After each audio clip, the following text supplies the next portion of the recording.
Hello दोस्तों, आज हम शुरू करने वाले हैं भारत पर होने वाले तुर्क आक्रमण के बारे में। तो चलो शुरू करते हैं वीडियो को। भारत पर सबसे पहले तुर्क आक्रमण यामिनी वंश करता है।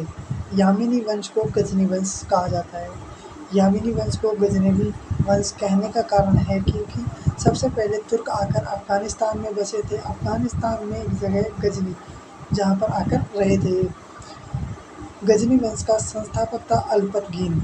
उसके बाद इसका उत्तराधिकारी आता है सुबुक्तगीन। सुबुक्तगीन ने पहली बार तुर्क आक्रमण किया, जो कि असफल रहा, इसलिए इसे प्रथम भारत का तुर्क आक्रमणकारी कहा जाता है। इसके बाद इसका दूसरा आक्रमण 986 ईस्वी में सुबुक्तगीन द्वारा किया जाता है।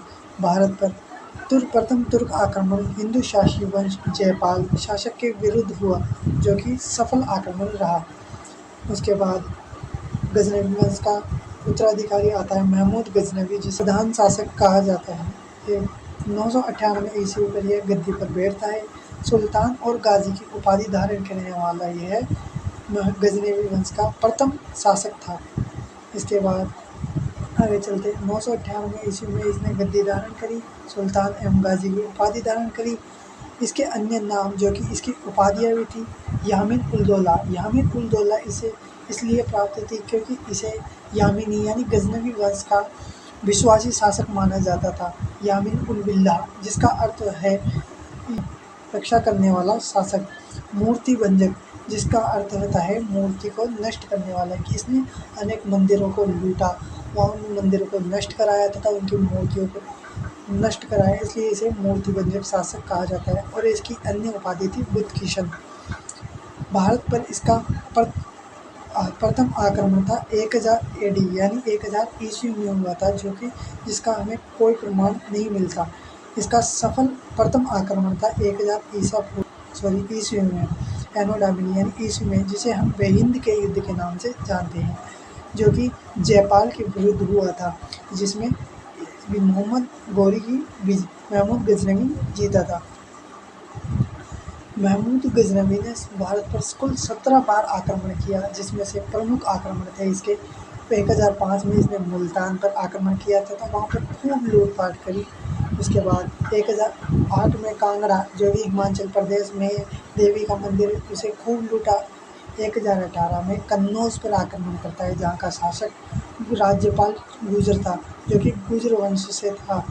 जब राज्यपाल गुजर को पता चलता है कि महमूद गजनवी कन्नौज पर आक्रमण करने आ रहा है, तो यह राजपाट छोड़कर यूपी की तरफ भाग जाता है तथा यूपी के राजा विद्याधर, जो कि चंदेल शासक था, उसके पास शरण लेने जाता है। यूपी के पूर्व राजा, जो कि चंदेल शासक विद्याधर के पिता थे, राजा गंडा, जिनको ये पता चलता है कि यह अपना राजपाट छोड़कर अपनी विद्याधर के पिता राजा गंडा ने राज्यपाल गुजर की हत्या कर दी। जब यह बात महमूद गजनवी को पता चलती है, तो महमूद गजनवी ने कालिंजर पर यानी यूपी पर आक्रमण करता है। उसका अगला आक्रमण होता है 1025 में, जो कि 16वां आक्रमण होता है, जो कि सोमनाथ मंदिर को लूटता है। ये यहाँ के भीम प्रथम, जो कि चालुक्य वंश थे, यानी गुजरात में उस समय चालुक्य वंश था, जब सोमनाथ मंदिर को महमूद गजनवी ने लूटा था। आगे चलते हैं। हिंदू आस्था की सबसे बड़ी क्षति पहुंचाने वाला आक्रमण था सोमनाथ पर लूट, जो कि महमूद गजनवी ने 1025 में की थी, जो कि महमूद गजनवी का 16वां आक्रमण था। महमूद गजनवी का अंतिम आक्रमण 1027 ईस्वी में होता है, जो कि महमूद गजनवी का अंतिम आक्रमण होता है।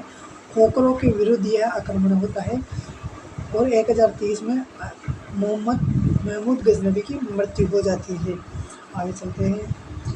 इसके समकालीन लेखक महमूद गजनवी के समकालीन बहुत से लेखक थे, जिसमें से प्रमुख थे ये चार, जिसमें से पहला था फिरदौसी, जिसे हम पूर्व का होमर कहते हैं। ये तक, जो कि फारसी में फिरदौसी की द्वारा लिखित है, उसे ईरान का महाकाव्य के नाम से जाना जाता है। दूसरा समकालीन लेखक था जिसने किताब उल हिंद तारीख ए हिंद नामक पुस्तकें लिखी। पुराणों का अध्ययन करने वाला यह प्रथम मुसलमान था। इसने भारत में रहकर पुराणों का अध्ययन किया और ये पुस्तक में उनका बखान किया। उसके बाद तीसरा लेखक आता है उत्बी। इसने किताब उल यामिनी की रचना की। उसके बाद आता है छोटा बैहाकी, जिसने तारीख ए सुबुक्तीन नामक पुस्तक का रचना की।